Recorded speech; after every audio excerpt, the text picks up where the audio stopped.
बड़ा अच्छा इवेंट हुआ, लेकिन मजा आया, काफी बच्चे मिले, और जो बच्चे वहां पर आए थे इवेंट में, बहुत अच्छा लगा उनसे मिल करके। और कई बार ऐसा लगता है ना कि यार कुछ जो 4 साल पहले हम लोगों ने सोचा था कि यार ऐसा ऐसा कुछ बनाएंगे, मतलब एक होता है ना प्री प्लानिंग, जैसे आप लोग अपनी प्री प्लानिंग करते हो कि यार डॉक्टर बनेंगे तो ये करेंगे, तो वैसे ही हम लोगों की जो प्लानिंग थी कि यार इस तरीके से बैचेस आएंगे, बच्चों को पढ़ाएंगे, ठीक है, और बच्चे पढ़ेंगे, सेलेक्ट होंगे, तो वो सारा का सारा ना मतलब 4 साल रिवाइंड हो जाता है।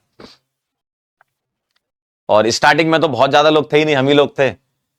तो जब बैठ के बातें करते थे, कल यही सब बातें हो रही थी शाम को इवेंट के बाद, कि यार सर जब पंजाबी बाग में एक रूम पर एक ही स्टूडियो था उस टाइम पे, तब वहां पर बैठ के सब प्लानिंग करते थे कैसे क्या होगा। और पहला बैच जो था ना, फर्स्ट बैच उसमें अलग सर खुद ही लिंक लगाते थे। सोचो आज की डेट में जो एक स्टूडियो बॉय काम करता है, अलग से उसमें लिंक लगाते थे कि आपके लेक्चर का लिंक मैं लगा देता हूं। डीपीवी वाले को गाइड करते थे कि इस तरीके से तुम्हें डीपीवी बनानी है। तो काफी कुछ मतलब उस समय से बदला, और वो बदलाव जो है वो दिख भी रहा है। और वो बदलाव ये है कि बच्चे सेलेक्ट हो रहे हैं, बच्चे आगे बढ़ रहे हैं, बहुत अच्छी बात है। और यही सब तो यार एक टीचर के जीवन में है, और हमारे पास है ही क्या, है ना। तो यही सब एक टीचर के जीवन में होता है।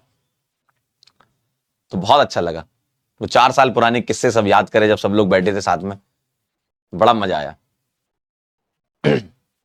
और इसी सिलसिले को आगे बढ़ाएंगे। अब कुछ खबरें भी तो ऐसी चल रही थी कि इतने हजार का बैच हो जाएगा, उतने हजार का हो जाएगा। कुछ नहीं होगा यार, जो हो गया है वो कल सबको पता चल ही गया है। सारे बैच जो हैं वो 5,000 के अंदर ही आएंगे, और एमआर सर ने तो बोल ही दिया था, है ना।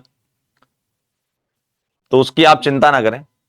जो लोग आपके छोटे भाई बहन होंगे, या आपके कोई कॉलोनी के कुछ छोटे बच्चे होंगे जो पीडब्ल्यू ज्वाइन करना चाह रहे होंगे, लेकिन वो आपसे कह रहे होंगे कि भैया आप तो 4,000 5,000 में पढ़ लिए, हमारी तो फीस बढ़ रही है, तो उनको बोल देना है कि नहीं कुछ नहीं हो रहा भाई, ठीक, आराम से पढ़िए। आप कहना अर्जुना लक्ष्य प्रयास यकीन, सारे बैच है हमारे पास, ठीक है। इसी खूबसूरती के साथ एक और कदम आगे बढ़ाते हैं कि अब जो अगले वाले आने वाले इवेंट हो, हम चाहते हैं कि उन इवेंट में हम आपको देखें, है ना। एक वो होता है ना, इच्छा होती है कि जैसे आप लोगों को इतने महीनों से पढ़ा रहे हैं, है ना, एक सेशन पूरा होता है, तो आप जब पढ़ रहे होते तो हम आपको देख नहीं पा रहे, लेकिन वहां जब बच्चे सेलेक्ट होकर आए थे, जो कुछ बच्चे सेलेक्ट होकर आए थे, तो वो कुछ ऐसे किस्से बताते कि सर क्लास में जब अपन क्वेश्चन सॉल्व करते थे तो वहां पर मुझसे ये सिली मिस्टेक हो जाती थी, तो उन सिली मिस्टेक को अवॉइड करने के लिए ज्यादा सवाल हम लगाते थे। तो ये सब चीजें होती हैं, कोई बहुत अलग रॉकेट साइंस नहीं है, सिंपल सी चीज होती है। अगर आपको सिलेक्ट होना है ना, लगातार बैच को फॉलो करना है। उनका यही कहना था कि सर हम लगातार बैच फॉलो कर रहे थे, खत्म, इसके अलावा कुछ नहीं, है ना। तो बैच में जो बताया जाता है, टीचर्स जो गाइड करते हैं, बस उसी को फॉलो करिए, है ना। आराम से आप सिलेक्ट हो जाएंगे। कोई बहुत बड़ी बात भी नहीं है और बहुत हल्की बात भी नहीं है ना, दोनों ही चीजें हैं। सिलेक्शन लेना बहुत बड़ी चीज नहीं होती है कि आप सोचो कि यार बहुत बड़ी चीज होगी सिलेक्शन लेना। अगर आप अपने ऊपर दबाव डालेंगे ना, तब आपके साथ दिक्कत हो जाएगी, पता है। जब आप अपने आप को प्रेशर वाली सिचुएशन में डालेंगे, जबकि कोई प्रेशर सिचुएशन ऐसी होती नहीं है। क्यों? अगर आप लगातार पढ़ रहे हो, आपका बैकलॉग नहीं है, आप डेली क्लास कर रहे हो, ठीक है, आप डीपीपी सॉल्व करते हो, आप होमवर्क करते हो, आप टेस्ट देते हो, लगातार टेस्ट की गलतियों को एनालाइज करते हो, तो आपके ऊपर दबाव नहीं आएगा, क्योंकि आपको एक पता है कि भाई प्रोसेस क्या होता है। एक लाइन है, एक मतलब छोटी सी लाइन होती है कि अगर आप गेम समझ गए ना, तो आप पैनिक नहीं करेंगे। तो आप गेम समझिए क्या है।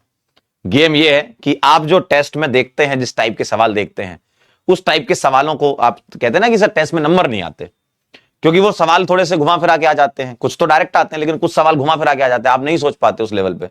तो वो सोचने के लिए आपको डेवलप करना पड़ता है, नंबर ऑफ क्वेश्चंस ज्यादा करते रहें, ठीक है, नंबर ऑफ क्वेश्चंस, रिवीजन। कई बार हम बिना रिवीजन के टेस्ट देने चले जाते हैं। रिवीजन करते रहें, लगातार बार बार चीजों को देखते रहें, क्योंकि देखो गोल आपको तभी आपके दिमाग में बैठेगा, तभी आपके दिल में बैठेगा, जब गोल लिख करके आप सामने चिपकाओगे। आपका गोल हमेशा आपको दिखना चाहिए